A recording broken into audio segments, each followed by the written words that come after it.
তাহলে বিগত এক বছর রাজধানীর চীন মৈত্রী সম্মেলন কেন্দ্রে জুলাই শহীদদের উদ্দেশ্যে এই স্মরণ সভার আয়োজন করে জুলাই ২৪ শহীদ পরিবার সোসাইটি। এতে শহীদ পরিবার সহ বিভিন্ন রাজনৈতিক দলের নেতারা অংশ নেন। স্মরণ সভায় শহীদ পরিবারের সদস্যরা বলেন, তারা কোনো রাজনৈতিক দলের নয়, গণহত্যা বিচার ও জুলাই সনদ এ মাসেই বাস্তবায়নের দাবি জানান। এই জুলাই আন্দোলন হয়ে গেছে, 1 বছর হয়ে গেছে, কিন্তু এখনো পর্যন্ত জুলাই সনদটা কিন্তু আমরা পাইনি। আমাদের বাচ্চাগুলো এই এত কম বয়সে মারা যাওয়ার কথা ছিল না, তাদেরকে খুন করা হয় অন্যায় অবিচারভাবে, এবং এই প্রত্যেকটা খুনির আমরা ফাঁসি চাই, বিচার চাই। এ সময় আন্তর্জাতিক অপরাধ ট্রাইব্যুনালের চিফ প্রসিকিউটর বলেন, জুলাই শহীদদের বিচার হবে স্বচ্ছ। আমরা বিচার করব, অপরাধীর প্রাপ্য শাস্তি নিশ্চিত করব, কিন্তু কোনো রকমের অন্যায় প্রক্রিয়ার মাধ্যমে নয়।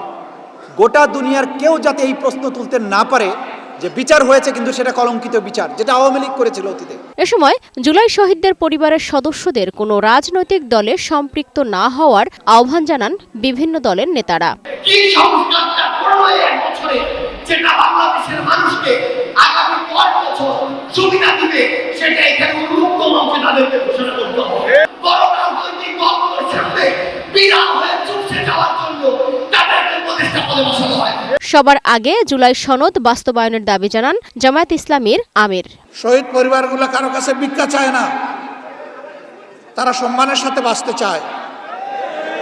প্রত্যেকটি পরিবার থেকে উপযুক্ততা বিবেচনায় নারী হোক পুরুষ হোক সম্মানের জায়গায় তাদেরকে পুনর্বাসিত করেন, তাদের হাতে সম্মানের চাকরি তুলে দেন। যে সব কিছু আপাতত 2 দিনের জন্য রাখেন, জুলাই সনদটা আগে পাশ করেন সবাই মিলে।